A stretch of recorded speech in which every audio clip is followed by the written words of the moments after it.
Hey everybody, what's going on? It's me, John D. Villarreal, and we're back with the next edition of the show. Thank you so much. We're going to be talking about innovation today. What's going on in Tampa Bay? What's going on in Florida? So much happening. It's really amazing. I was at an event yesterday. It's incredible. We're going to talk about that. We'll allude to, hint to some different aspects of that. But one of the cities that I've seen that's really popping, in my opinion, is Tampa. And I want to know more about it. A couple of my contacts went down to Tampa recently. There was a blockchain conference there. And they're like, hey, JDV hitting me up. Like, you got to get down here. You got to know what's going on. You got to see what's up.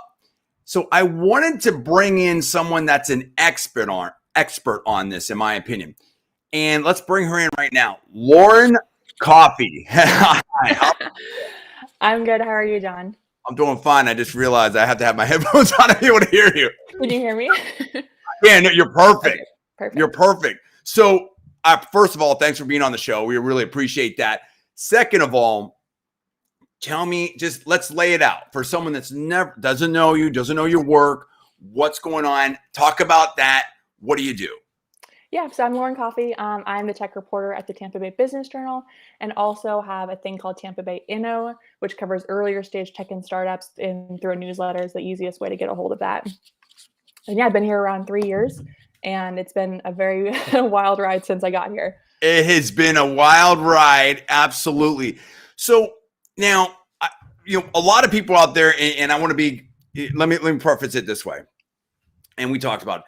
I want to have a conversation. I don't ask gotcha questions. I don't really ask softball questions. I mean, I just want to get to what's real and what's really happening in a way that's accessible.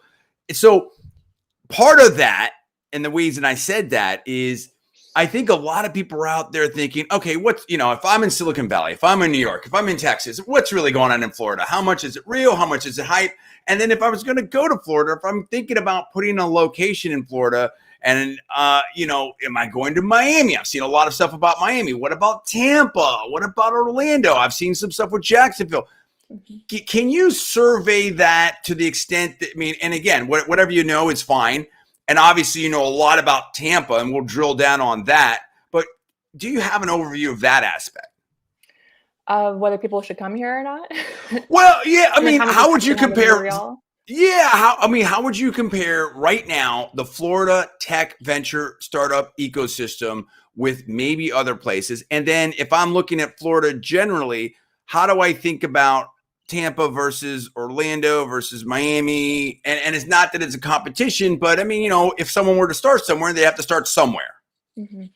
Yeah, so in comparison to other tech hubs, I've only covered tech here, and so I only know it from that perspective. But obviously Silicon Valley is always going to be Silicon Valley. Boston's always going to be Boston. You have Atlanta that's really made a name for itself. Austin's already made a name for itself. People are coming to Tampa because they want to make a new impact in a new city. You can move to New York from Silicon Valley if you want, or move to Austin, but you can't make as big of an impact. Versus in Tampa, like if you come here, people will figure out who you are right away. Yeah, right. They'll want to work with you, at least in my understanding and from what I've been told from entrepreneurs, and make a little bit more of an impact. So in comparison to even Miami or Orlando, I know the thing that people keep talking about Tampa is just the ability to work together, which I thought was kind of like, okay, kumbaya, like that's not actually a thing, but like. No, it's a huge thing, and we'll talk about that. Yeah, go ahead. And again, people keep saying like, no, like I just came down here and, so-and-so connected me to so-and-so, and then I got funding from Jeff Finnick from the Tampa Bay Lightning. And it's like, people are just really willing to help because I think it is so new here. And we really want to rise to the level that other cities are already at versus even in Orlando and Miami and Jacksonville are all great. But I think people really care here and really want to work together to kind of get what they could be. No, that's a very, very important point. And I want to be, and first of all, by the way, as you can already imagine, I talk a lot, I talk fast. I'm going to interrupt. You can interrupt me. It doesn't bother me at all. I love it. It's a conversation. It's totally fine. So I've been in Silicon Valley. I worked there for a while. I've been to Boston. I've been to Austin. I've been to Salt Lake City. I've been to, Maryland, Nova, DC, obviously here. And I've seen up close and personal a lot of Seattle, a little bit outside Seattle. What makes tech hubs work and what makes them maybe not work as well as possibly they could, in my opinion. And I want to be very careful how I word this. I mean, when I was here in 2000, I'll just sell a little bit of stage here, and I think this will be valuable. I came here in 2011, meaning South Florida, not specifically, Miami. I actually was outside Palm Beach in Wellington. And I was doing full blast on YouTube. I was one of the first. There was a huge group of us, like 10,000, 20,000, but one of the first original, maybe the second wave of original partners, full partners on YouTube. And that was a big deal back in the day. You had to like apply, and we were the only ones. I mean, I may be forgetting some of this, but anyway, it's a big deal. And it was like, we're doing full blast. We were going great guns. And I had already done the venture capital thing, the startup thing. And I saw YouTube as sort of the culmination of all of that. And opportunity. And now it makes perfect sense. I mean, people are seeing, kids making millions of dollars. I mean, not that it's easy by any stretch, but back then people were like, oh, this is cat videos. I mean, I knew people, because I did major market talk radio and TV, and I had my colleagues like, oh, yeah, YouTube, forget it. And now everybody wants to be on YouTube, like, like Netflix or Disney. Everyone wants to be on streaming now, right? Mm-hmm. And so I was ahead of that game.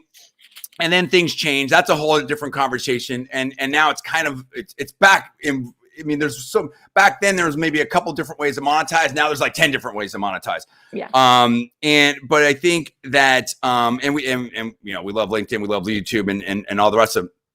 Oh, by the way, I have to say this too. We are being sponsored by Melon App, division of Logitech. We really appreciate that. No doubt about it. And we'll drill more into that down the road as well.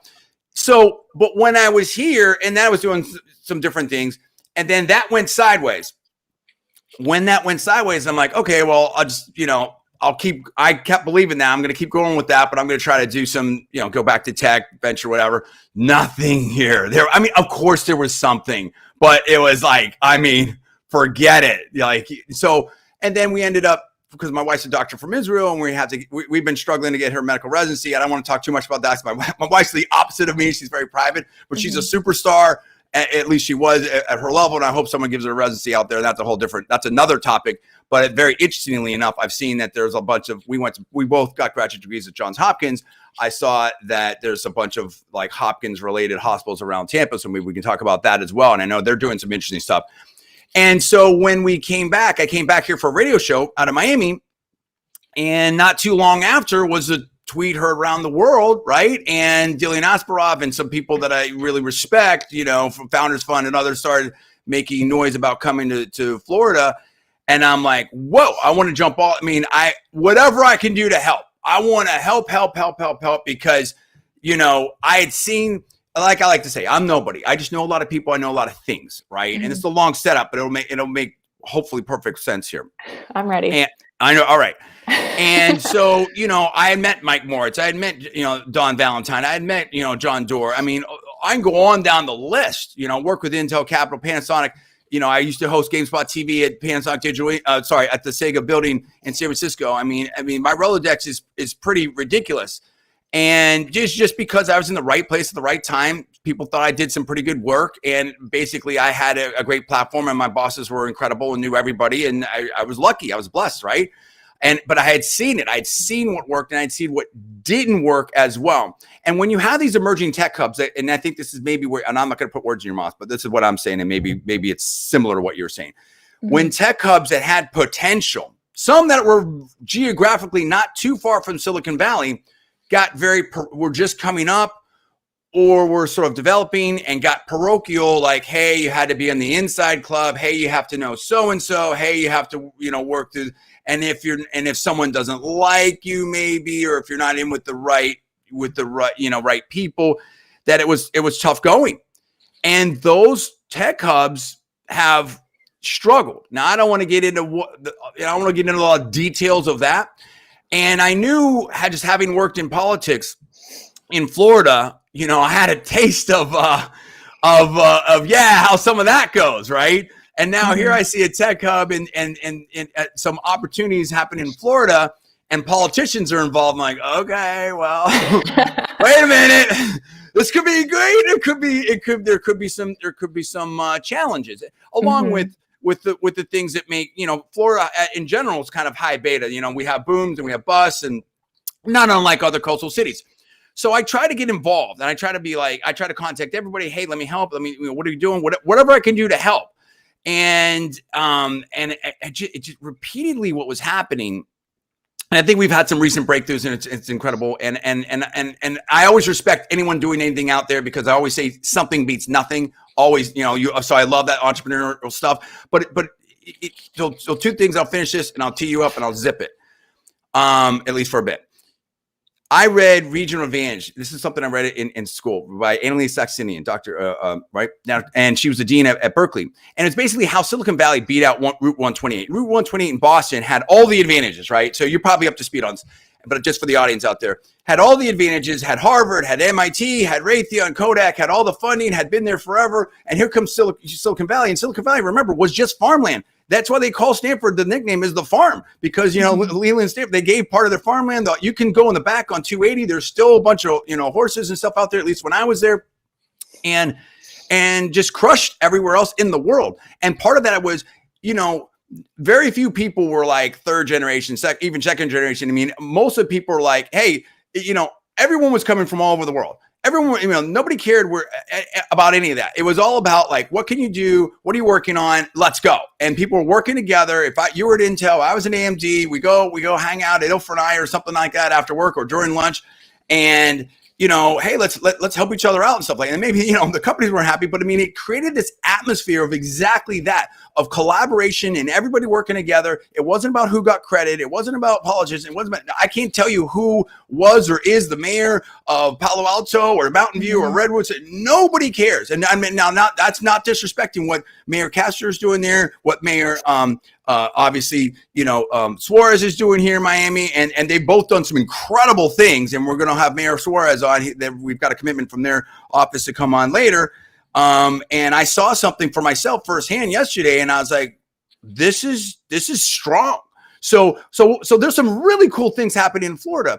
But when I was doing this, and I know people were kind of trying to figure things out and see what sort of, and here's the tricky part. I went to law school, an undergrad at Berkeley and Johns Hopkins. And I know, most of my peers are Harvard, Stanford, all the rest, right? And on the one hand, you had Florida like, hey, we need help. We want to start this. We're basically coming from, wherever, right? And now we're going to beat the world. Nobody beats the world on a tech hub in like 6 months, 8 months. And so then when you have people coming in here like myself, how do you make it work for the local? Now, I've been here before, and I don't consider myself like someone that a new transplant. I mean, I'm back and whatever. But I mean, I can understand for someone that like went to school here or they've lived here their whole life. And so how do you make it work for everybody? That's sort of the thing that I'm talking about with Mayor Soares' office. And that's something I'm very big into. I'm all for freedom, liberty, equality for everybody. Everybody's got to have a fair shot. We just need a fair shot. The tech hub and venture should not be political, should not be partisan or anything like that. But when I was talking with these people, they were like, oh, yeah, it's great, John. Yeah, it's great. Set up a meeting, have a little meeting with some of the staff. I love these ideas. Send me an email, detailed email. And as you can see, I can talk, I can go, right? And I have this email and then crickets, nothing, no response. And I'm like, what? And then all of a sudden, like some ideas, some things I was talking about. I'm not accusing or alleging anything or anything. We're on live, right? But, there's some things that maybe I was thinking about that sounds kind of familiar that gets tweeted out, posted out. And I'm like, what's going on here? And then of course it wasn't, there was the hype that was here, the reality was here. And so I think you know where I'm going. Now I see things like, okay, hype's kind of cooling down. Yeah. More people are coming in. You've got more people. And the people that were cool with me throughout this time were almost invariably the high-powered, like big firms, big money people, big degrees, everything like that. And there was a level of, I don't know what, mutual respect or whatever. But, I know there's, and I'm not going to name names. I'm not here to put anyone on blast, but there's some different groups. There's some different things that are not, I'm gonna be very careful. Should have every reason to work with me. And I've tried repeatedly, and it's basically like, pound sand, whatever. And what's funny is that there's someone that I just talked to and like Tom Brady, right? It says, don't take anything personally, right? And I agree with that. And, that has even more reason to work with them. And they were it was kind of like he was having a lot of problems too. And surprise, surprise, almost nothing's happening there. And it's like, this doesn't make any sense. Like, we need to collaborate. We need to work together.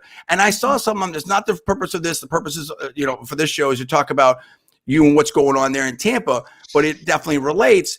It's like, I saw some really good stuff yesterday, and we're going to get into that.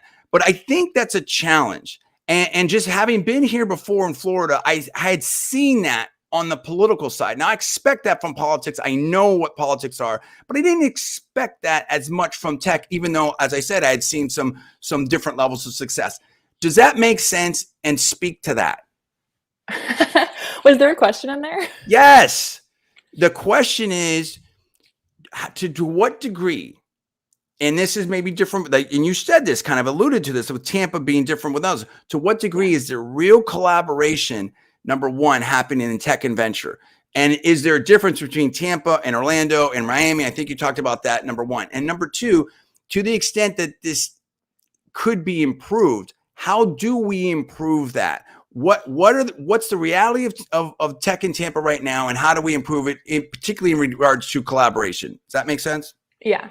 Okay. Yes. I mean, first of all, Tampa, they walk the walk when it comes to collaboration in like almost a way that doesn't make sense. Like, all the cybersecurity guys who have like these really, really big up and coming companies all like hang out on the weekends together. Like, all the like, incubators and accelerators and stuff, they all know each other like well. And they, if it doesn't work out for them, they'll point you along to the next incubator. So it genuinely is like everyone wants to help each other. In terms of like Orlando and Miami and stuff, I've just heard from people, like, it's not that they don't want to help, it's just they don't really know how to, when it's very simple. Like, you just connect and then you refer people to each other and say like, oh, if this, if you're in fintech, like, well, I know a fintech accelerator, you guys should connect and just see what happens. And I think people do that a lot more. I don't know if it's because Tampa is a smaller quote unquote town or exactly, or what, but I think it's been built in the DNA too since day one. People really wanted to help. There's well, no ego, really. You said an important word right there. Yeah. You said a very important word right there. What I've heard is, and again, I'm going to be very careful. And I think that, listen, everybody, I don't want to say this in the wrong way, right? Everybody everybody needs a second chance, right? Everybody needs some kind of forgiveness or whatever. Like, so what I was constantly hearing from people on the inside, if you will, on the Miami stuff is, oh, Silicon Valley's coming in here and they're very transactional, and we're about relationships. And I think you've seen some of this in reporting too, right? I mean, there's some different, right? There's a lot of different things out there, and a lot of, from the outside, you may not know this, but it's like there's a lot of the same players that are wearing multiple hats. Yeah. Someone's on Emerge and someone's in Refresh Miami, and there's a lot of like, which is cool, but it's also like, if you're not if there's a group there, right? It's an inner circle, yeah. Yeah, exactly. And so, like, I was laying it out for one of my contacts. Whoa, I'm like, yeah. So you got to understand. And so, to me, it's exactly what you just said. Who cares? Why does any of that matter? You can't ask, and this is what I try to tell people, you cannot ask big money, big players to come in here, big companies to come in here, and then make them do it your way. They're not going to do it your way. You're asking them to come in here because you want to build something. If you had it all together, you wouldn't need to, you know what I mean? And everyone needs to, but at the same time, I think you have to understand that you're coming to Florida for a reason too. And why, what's the raison d'etre for Florida? Why Florida, or why Tampa, or why Miami? And so I think it's a combination of everybody sort of working together. So I think there was some of that. I've seen, and again, not to get political, but I've seen a number of posts out there and some reporting, and hey, let's keep Florida. So there's an idea that maybe tech and academia, but let's focus on tech and venture capital, lean left, and maybe hard left now, and so that's a point too. I mean, to the extent that you're comfortable, and again, we can talk about whatever. Do you see a concern on, is that any kind of impact on Tampa? So yes, I agree with you. with what you said about, I mean, again, Tampa, but I could see where if Tampa was welcoming and open to people and just lets people, you don't have to worry about the relationships or anything like that. You can just get rolling. That would be a huge advantage from someone in tech. So I agree with that. But is there any concern by local politicians, by local constituents, by people in the ecosystem, by people that grew up in Tampa about any kind of political impact or rising, cost of living or any of the, because there's, having lived through Austin, I saw traffic go through the roof, housing prices go through the roof. And if you weren't at Cisco, Oracle, a little harder to get a house. Yeah, the politics side, not so much, but I'm a journalist, and so people don't want to talk politics with me because I don't weigh in. The cost of living, though, definitely I think is something that we are seeing a little bit more of, and it hasn't been addressed by like local leaders really. But the people who live in the neighborhoods that are now becoming like gentrified, right? They have spoken a lot about it. And then I just hear a lot about like there was the whole housing boom, and so people would come down from Silicon Valley, not even come down, they'd buy it from California without seeing it in Tampa. So then people who normally buy houses in Tampa now cannot afford it, so they move into apartments, and so the rent rises. I have an apartment right now, and my rent raised $500.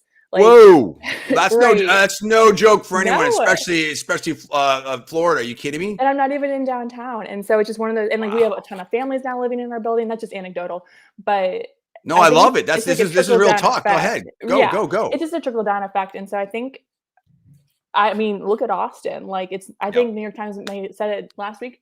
That's the most expensive city in America. Mm-hmm. And like, we can't afford that in Tampa. No. And then the whole transit system, like they're trying to work with Brightline, getting it from Miami to Orlando to Tampa, but that's years away. So what are we going to do in the meantime? See, and here's how it all comes together. Now, hopefully it all makes sense of why I set this up the way I set it up. I was in Austin not long ago. I would say, I'm trying to remember exactly, 2017, right before we went to pretty recently, right before we went to Baltimore to do Johns Hopkins.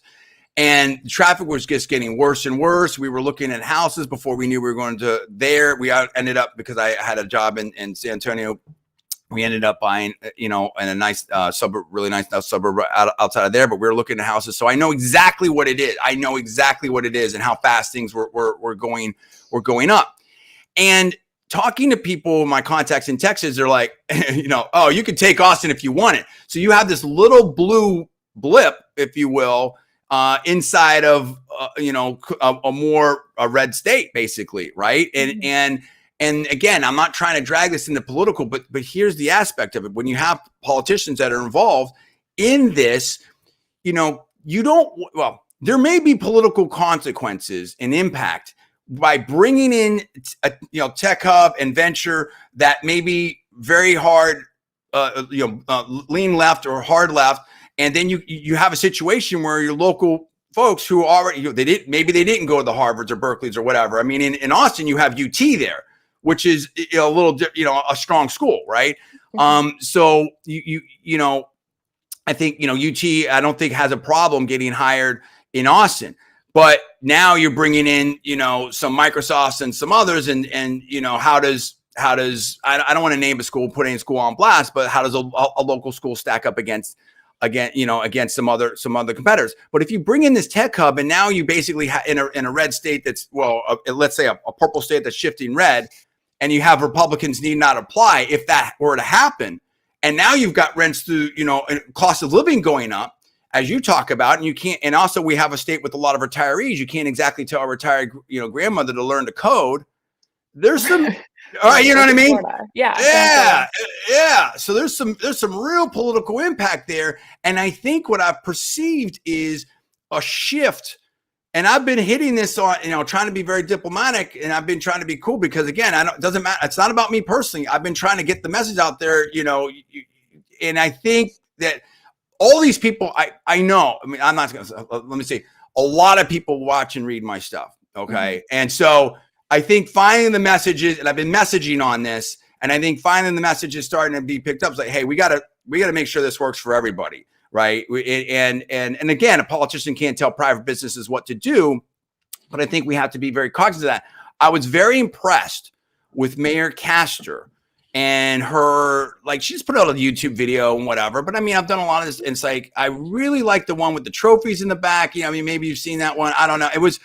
She just seemed really cool. And people that met her at the blockchain event that was recent there and said, yeah, she gave me her cell phone number, you know, whatever we can do. We toured the Lucas Arts or Lucasfilm campus down here.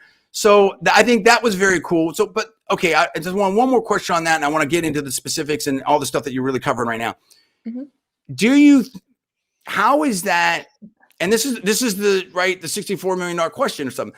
How do you deal with that? How do you solve for that? How do you build a world-class or at least a national class tech hub and try to make sure that it's on the one hand, welcoming for everybody, right? To come in, the top talent coming in from everywhere. And we know where the normal names are going to come from, and work for the local population. And how do you deal with that cost of living? And how do you deal with increased traffic and increased demand for housing? That's a question for the politicians. Tough. I'm just a journalist covering all this and kind of being reactive in terms of it. I don't know. I think like the conversations that just need to be had right now. I think a lot of people aren't facing the music when it comes to Tampa, and they're still saying it's super affordable in comparison to New York and Silicon Valley. And that may be true, but like that's not the benchmark. Yeah, that's not the benchmark. The reason I didn't move to New York after college. Like it's because the cost of living was too high. So I just think like conversations need to be had, especially in terms of the neighborhoods that are being severely affected by these people coming in and buying their houses and then flipping them and moving on. So, but in terms of the nitty gritty, like I can't. No. That's fine. Let me ask it a different way then. How much of this is a conversation in the tech community there with people trying to get in the mix? I mean, how much is the community talking about this? How much are local residents talking about this? How much are they cognizant and impacted by this? You talked about your own rent going up 500. That's serious. Yeah, I don't know how much in the tech community. I know when it comes to like diversity efforts, it gets brought up a lot since they do go hand in hand. And so Synapse Florida is an organization down here that does like the Synapse Summit every year, and they've addressed it a little bit. But other than that, I think it's kind of one of those things like people talk about amongst their friends, but it's not really out in the open because you don't want to have a negative connotation of Tampa. Like people are very, very image conscious and they want to put Tampa on the best light possible, which makes my job a little tougher when it comes to telling like stories that may not do that.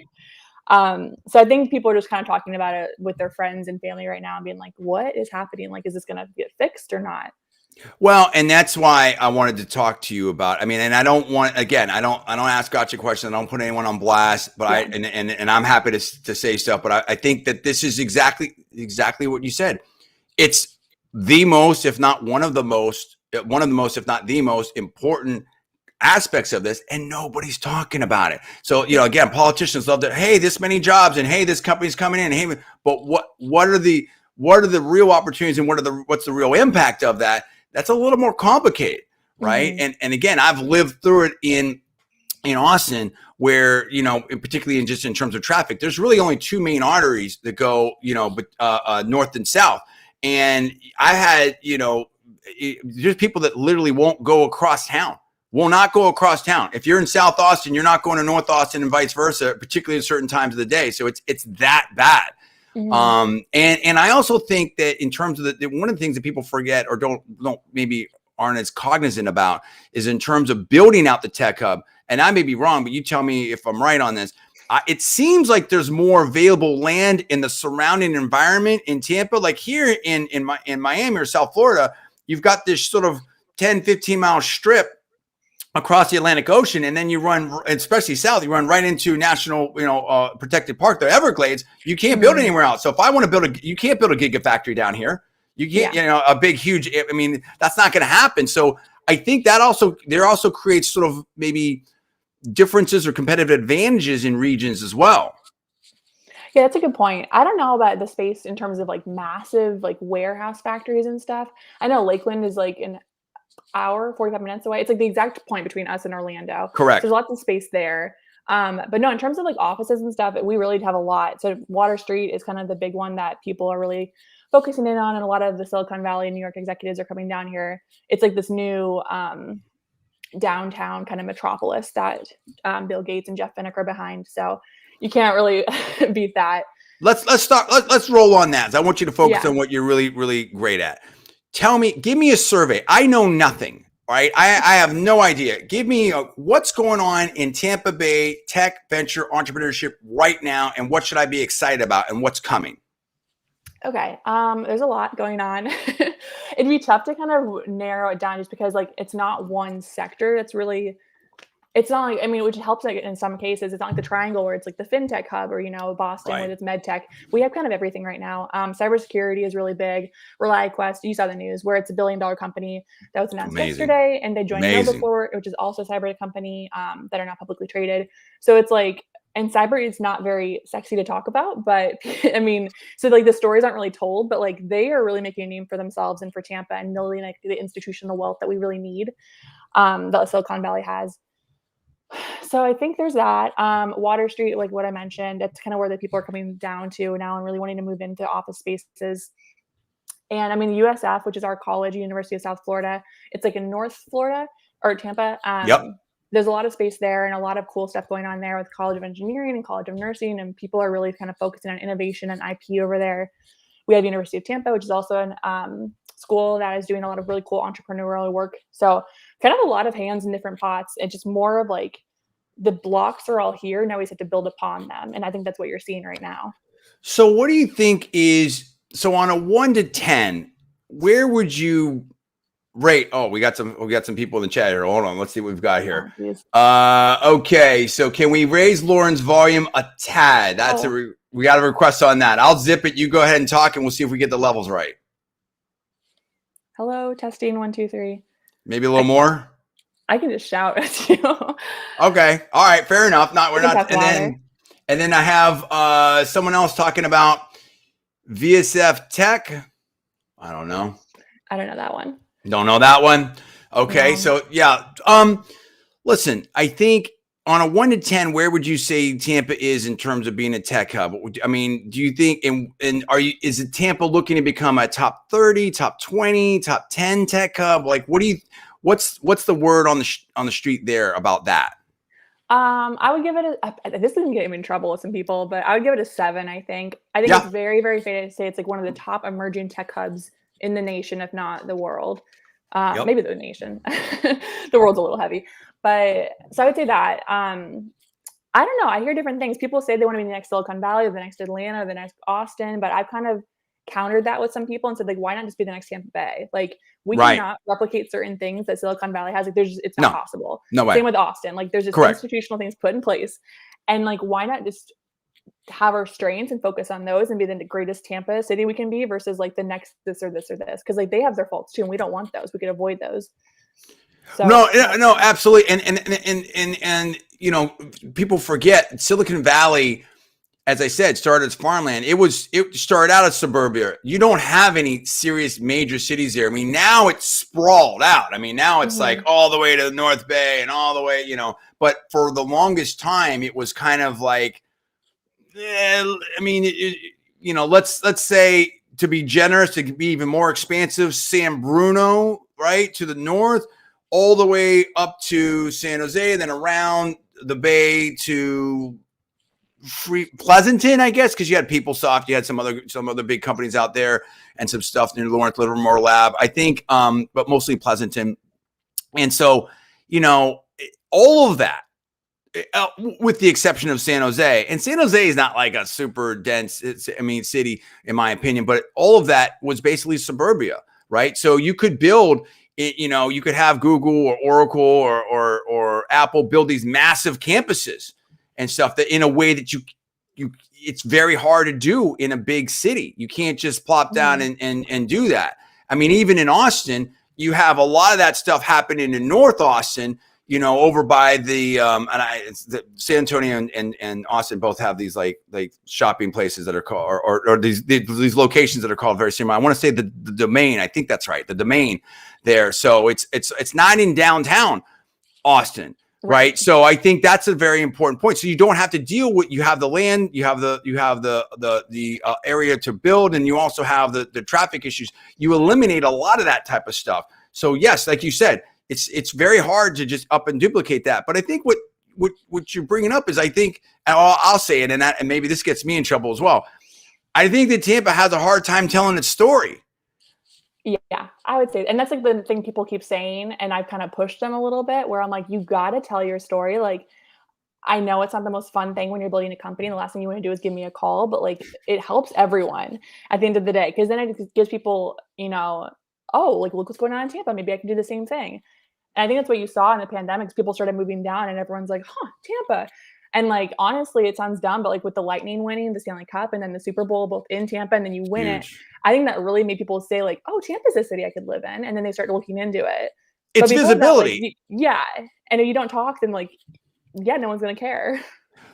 Well, right. And so it's visibility. And if people just come there, maybe or like Orlando, people just go to there to visit. They're like, oh, this is pretty cool. Yeah. Right. I mean, like I like we had been before, but I took my wife to, we, and the kiddo, we went over to Naples over the summer, and it's like, hey, this is nice. And I knew I already knew like Naples was potentially on the list at some point.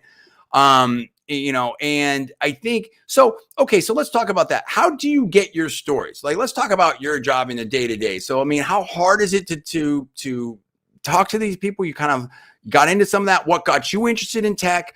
And how do you? Yeah, let's talk about your day to day. Yeah. So I wasn't interested in tech, I'll be honest. When I took the job, I was just a reporter. I didn't know what I was going to cover. And it's either that or finance. And I'm like thanking my lucky stars every day I didn't get in finance. I'd be so bored, I think. Versus tech, I think they've met me. And I think it fits my personality of like a younger, like fast talking, like let's just get to the chase. Like versus, yeah. But I don't know. A lot of just me telling people like, hey, if you have like an update, like let me know. Don't worry about bothering me. Like just feel free to text, email, call, whatever. And I think eventually people started getting that. I think they also started seeing their friends get stories in the business. Exactly. That's exactly how it goes. Yes. And then you see the exclusive headline or the breaking and like, well, I want an exclusive headline. And so they start reaching out to me for that, being like, you can have the scoop. And so same with the shows, believe me, as soon as you start interviewing their friends, oh, hey, get me on. It's same thing. Exactly. I know. Versus yep. like, yeah, and whatever it takes to get you to talk to me. But I think it's got a little bit of proving myself too, and just showing up to events and saying like, hey, I really care about the tech community and I want to tell its story, and like, please help me help you, kind of thing. So I think we're got to a point now. It's pretty easy, and people like at Embark and the Wave and all the other accelerators say like, hey, we have a great startup that you should talk to, and that helps. So let's survey that. Okay, so give me a couple of let's go around. Like, what are some of the bigger companies there? You talked about sectors. What are some of the bigger companies there? And what are some of the cool events or clubs or organizations to be involved in? If I'm like, hey, okay, I'm thinking about Tampa. How do I plug in? How do I get running? Yeah, so there's literally a group now for people who are looking to move down here. So I think I don't know how much it spurred from I did a cover story about like Miami versus Tampa and like why Miami is like getting all this attention in Tampa where it really wasn't when it was ours for the taking. I didn't see that. Talk about that. Go ahead. Go. Yeah, I don't know how many friends it made me, but I talked to Mayor Suarez and Mayor Castor and kind of said like, whose job is it to tell our story? Is it the mayor? Is it the Economic Development Corporation? Is it the startups themselves? And in Miami, he just kind of took the role of being that person. There's not a right or wrong way, but that's what he did, and it's working for them really well. With us, I think it's just a bit more of a mixture. No. It's and I don't want to. We'll talk to him, and it's a fascinating use case because you've never seen it before, and I talked a little bit about the potential challenges of that. Mm-hmm. But there's also been, I mean, listen, it's working. There's been huge. I mean, and as I said, and as I've always said, something beats nothing. We didn't have that. He had the platform and the personality and the space to take that leadership, and the leadership needed to happen because it wasn't happening, right? And so what I've seen firsthand is he's got an ability to break through the noise and get things done. And I've seen a different leadership style from Mayor Castor that was really cool too. So I think the strength of Suarez is that personality and that and being able to cut through the noise. But the opportunity of Castor is maybe that allows other people to step up without having to deal with potentially the personalities and the red tape. Right. You see what I'm saying? Which is traditionally how it's been done, because traditionally it's come from the startup community themselves, right? Mm-hmm. I mean, Y Combinator does what they want. They don't check in with the mayor, right? I mean, it's and on and on and on, right? You know what I mean? And you don't have to worry about that. So, and that was the confusing part that I had for, it's like, wait, why do I have to, like Like it's very odd. And then again, it's been great down here, but it's just a very odd thing to have to think that you. I mean, why? I mean, forget about this. Let's take it out of Florida. If I were to start in wherever, you know, why would I have to check in with the mayor to start a tech hub, or not to start it, but just to get plugged into, right? Yeah. Not everyone wants to be involved in the government, honestly. Exactly. And so, there's this initiative here called Hi Tampa Bay, which is what it sounds like. And so it's a mixture of like investors, some like top CEOs from the companies here, are like big startup hub, which is called Embark Collective, which is like backed by Jeff Fennick, who's the Tampa Bay Lightning owner. So they all kind of got together, and like if someone comes down and says like, hey, I'm looking to lease an office, they'll connect you with someone. Like, hey, what's the best school for my kid? They'll connect you with someone. And so whether that's their job or not, I don't know, but like that's what they're doing right now. And it's really, really fruitful for them. But here's the challenge, right? If Tampa, depending, and this is, so I'll flip it the other way, right? Yeah. And this is giving Miami and Mayor Suarez and the rest of their props. This is the other aspect of it. If Tampa wants to be a true, in my opinion, a true world-class tech hub, I think it does take a little bit of sizzle, right? I mean, listen, I know the challenges of Miami, but if you were to ask me right now, I mean, there's two different questions. One, where do I want to live and raise my family? And that kind of constantly, I go back and forth and evolves in Florida.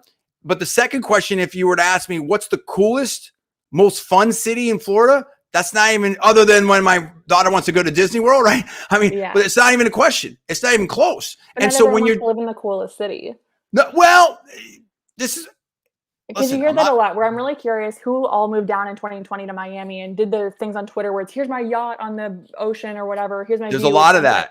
So much of that versus Tampa's quieter. Yeah. But people who come here are going to stay here. Like they will not move. And this is what's so, listen, we're just keeping it real and laying it out there. Yeah, we're just chatting. Right. Yeah. Because, and this is I mean, again, I'm nobody, right? But I probably know, or I'm one step away from, in my life, more, billionaires or super heavy, than anyone who's not in that club. Probably not anyone, but a lot of people, most people, right? I mean, obviously if you're a big time politician, but I mean, I'm not here. And it's not about me. It's about, I understand that mentality. I think I understand that mentality. Right. Mm-hmm. And so if you are 30-year-old, Bitcoin millionaire or Deca millionaire, or you've sold your company, like I know a lot of people that are disembarking from California and they've got loads of cash and they want to have fun. They've got the Ferrari, they've got the yacht, right? And if what's the good of Miami? No, but New York and hedge funds. Yeah, and New York and hedge funds too, right? And so it doesn't mean that everybody wants to. That doesn't mean that Tampa can't play in that, because now, and you said it in a roundabout way, Tampa now has a cachet with Tom Brady and Super Bowl champions that they didn't before. So winners like to be with winners. That's why I think athletes, I mean, you see what I'm saying? Like there's a certain, especially in that Instagram crowd, the Twitter, like, what is the cool place? Yeah. Where's the cool place? There is, even if it doesn't have to be super flash, but it's got to be cool. There's some aspect of selling a city, selling a tech hub. And I hear it. I do perceive there's opportunity for growth in Tampa. I agree with you that Tampa has a lot of good things. And so I guess what I'm saying is, it's not that everyone's going to go out and go, and single and go clubbing in South Beach. I'm not saying that, but I'm saying that if you went out and you were very successful as a VC, very successful as an entrepreneur, you want to be in a world-class city. And, you know what I mean? And I even hear from my wife, she grew up around, Tel Aviv and stuff like that. And I grew up, I'm cool at a lot of different places, right? when I was very young, we grew up in a farm in Western Pennsylvania. So I'm okay with that. I probably am okay with, I'm okay with all of it. I'm okay in a city as long as it's a livable city. But I think that's part of that mess. I hope I'm making sense of this, because I think it's a little bit of a complex point to understand. If you want to attract that, if you want to be top 10. So like, I think there's and I hate to even name a name because you start like I'll say this. I'll try to craft this the right way, and hopefully this makes the Okay. point. You take a city like Seattle, which has tremendous tech stuff. I mean, obviously Amazon, Microsoft, and you can go on down the list. But I may be totally wrong, but I don't feel like it's talked about. It's been there forever, right? In the tech scene, but I don't think it's talked about or perceived in the same way that Silicon Valley, San Francisco, LA, New York, Miami are, or even in Austin. I think Austin has a higher coolness factor. You know what I mean? And Austin, it's not like you've got like Austin, I don't think you see huge flash there. I think it's more of a quiet. You can do that. I see people rocking obviously the Ferraris and stuff. There's a Ferrari store there, but I think a lot of people in Austin in the weekends they'll hit like Travis. They might go boating. They might go hiking. They might go antiquing. It's a different thing. I don't think it has to be like a New York Miami style flash, but I think there has to be a coolness factor of, listen, if I'm super successful and I can live anywhere, why would I want to live in Tampa? Does that make sense? Yeah, I mean, I think it's cool in Tampa. I'm biased, but I've heard a lot of people say, Tampa reminds me of how Austin was 5 years ago. We want to get in before it gets super, super, oversaturated and really, really take off. So we'll see if they're right or not. I think Miami definitely has a certain crowd that they cater to. And if you are a hotshot in New York City and you have, a place on Wall Street and you want to come down, you're going to go to Miami where there's the same kind of restaurants from New York as in Miami. And there's the arts and the clubs and everything. We don't have that here. We just don't. But a lot of people I know, like, they're in their 30s or 40s, they really want to settle down. And this is kind of their next stop of like, okay, we really want to make roots here. That's what we're seeing a lot in Tampa. Well, and what I've seen just as a parent, just analyzing stuff, maybe not Tampa down. I don't know. But I've seen like there's some very, very strong school districts around like Sarasota, right, in Osprey, and there's a lot of different very strong school districts over there. Obviously, we used to go all the time to Siesta Beach, which is incredible, right? So there's a lot of different things to do there. Clearwater, right there, St. Pete. There's tremendous amount of golf beaches there. They're just absolutely unbelievable. The fishing and everything that goes on there. So there's no doubt that but you brought up an interesting point there. Where does this? I believe I'm a super optimist. I believe everything gets sort of more democratized over time. At least I hope so. How sustainable are these tech hubs? Do you think that people are kind of to what degree do people kind of keep jumping to the next cool thing? What's the level of sustainability for all of this in Tampa or Miami or Orlando or anywhere else? I've heard some people tell me from some of these bigger companies that, hey, we're going to see like a megapolis, kind of not unlike what you see in Texas. Texas, it's Texas, Houston, Austin, San Antonio, and like most population is all between there, and they're kind of growing together. There's definitely parts of driving, of open farmland in between, but you have a lot of like, particularly between Austin and Dallas, there's a lot of it's getting much, and in Austin and San Antonio, getting much denser. I've heard people say like, hey, like you mentioned Lakeland, Orlando to Tampa is going to be one big corridor. Yeah, the I-4 corridor. So that's what people are shooting for. I think Brightline coming along, which is like a train system for anyone who doesn't know, like a high speed thing. Right now it takes 2-ish hours to get from Orlando to Tampa. It would make it like not that much at all. I don't know the exact amount of minutes, but I think that they're really shooting for that to connect the I-4 corridor. And then, Miami's not too far away. It's kind of a drive, but it's a really quick flight. And I think people are hoping that Florida in general becomes a startup hub. Absolutely. I think there is less of like, well, we need to make sure Tampa looks better than Miami. Like, I don't know almost anyone who says that. Like, people are very, very into working together and wanting to help each other out. So no, that's very cool. So what are the biggest opportunities right now? Like what are the, you mentioned the one company that just became unicorn status, which is awesome. But how much, okay, you have seven out of 10. How does Tampa get to a 10? And what are the big stories coming up right now? What should people be looking for? Yeah, I think to get to a 10, it just takes a little bit more time. I know it's like an annoying answer to give, but I think it just takes more of like the bigger exits, like the ReliaQuest, where they become a $1 billion company. And then when they eventually go public, the employees there then get their cash and they can start new startups. I think you see that a lot in more old startup hubs. And like, we just don't have that like long list of founders right now. And we're building that. So I think that would really help it. I'm startup of the year is coming next month. I Which is saw crazy. that. I may have to So come that'll be down there really for good. that. Yeah, come on down. Yeah, we may need to team up for something on that. I saw that. I will definitely message you offline and get up to speed on that and try to. And that's January, right? January 22nd, 25th. Yeah, it's the 25th? end of January. So Okay. that'll be like my Super Bowl to cover, and so that'll be Yeah. fun. Who's going to be there? Like, we preview that. They haven't announced many speakers yet. They just announced the first slate. But Early. Okay. Yeah, it's really, really early. Startup of the year, for anyone who doesn't know, they choose a different city each year. And the fact that Tampa was chosen is like a really big deal That is a because big it's deal. usually the Bostons and the Nashvilles and the ones that are a little more. But I mean, Tampa made their case and they really like it. And they're very excited to come on down. Just crazy. That is that's awesome. coming up.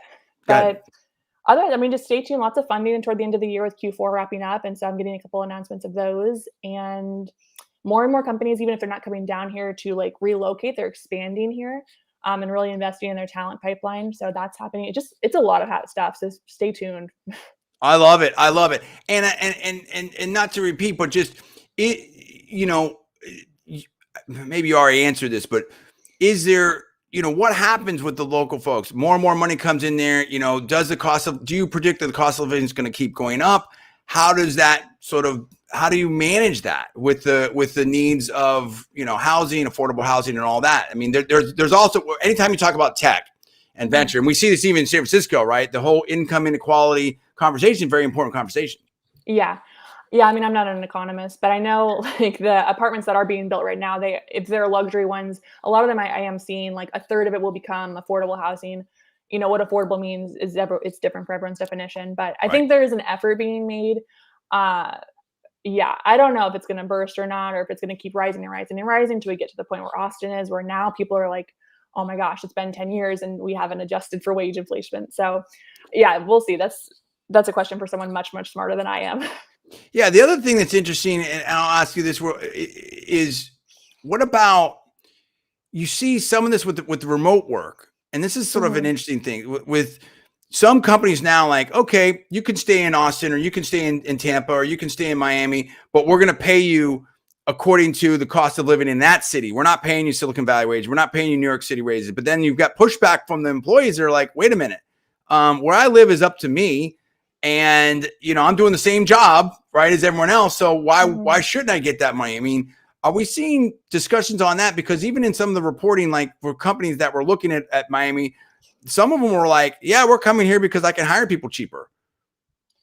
Yeah. I don't know. I mean, the companies that have come down here, at least this is me as a journalist, and they're not going to tell me probably the truth. No, go ahead. They've told me that, they are wanting to do high wage, high growth jobs. And I mean, they seem true to their word, whereas, the typical engineer salary, no one's like, nickel and diming people here who are coming in at least.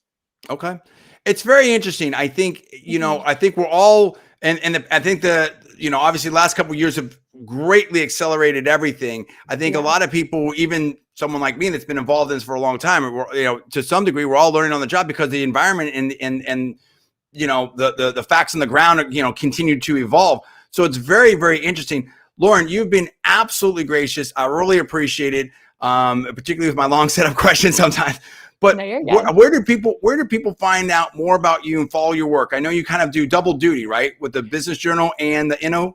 Yeah. So if you want to make my whole year, you can go to tampabayinno.com and subscribe to our newsletter. It's underneath the little newsletter tab. It comes in your email twice a week. It's like a nice short little thing just to keep in touch with what's going on here. Otherwise, you can follow me on Twitter. I'm Lauren Coffey with 2 underscores between Lauren and Coffey. And the Business Journal is just a typical business journal. If you have one in your city, it's the same exact thing as ours. So subscribe to that as well. But thank you very much for having me on. This is fun. My pleasure. Absolutely. You're also on LinkedIn. Yeah. And I will message you offline about the startup of the year. That sounds very, very exciting. You've been fantastic. Thank you so much, Lauren. I appreciate it. For Lauren, I'm John. That's our show today. We will see you next time. Have a great weekend. Thank you.